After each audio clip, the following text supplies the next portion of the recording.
the truth about Anthony Fauci is a lot harder to digest. And I think a lot of people were onto it for years, but half the country believes he's a hero still.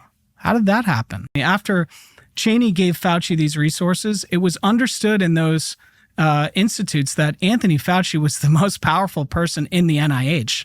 And the entire time when Fauci is out in public, he's saying, I'm just following the guidance of the CDC. And anyone who had inside knowledge knew that Anthony Fauci was the one who had the most influence on that guidance, and that the CDC director wasn't even in the room.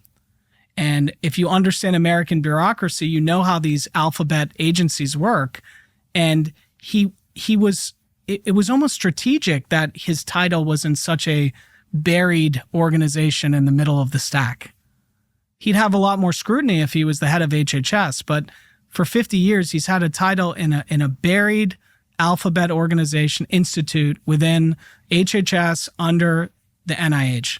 After Cheney gave Fauci these resources, it was understood in those institutes that Anthony Fauci was the most powerful person in the NIH. He had a direct line to the White House.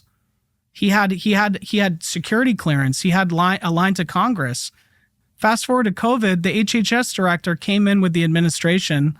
Former pharmaceutical executive Alex Azar worked for Eli Lilly.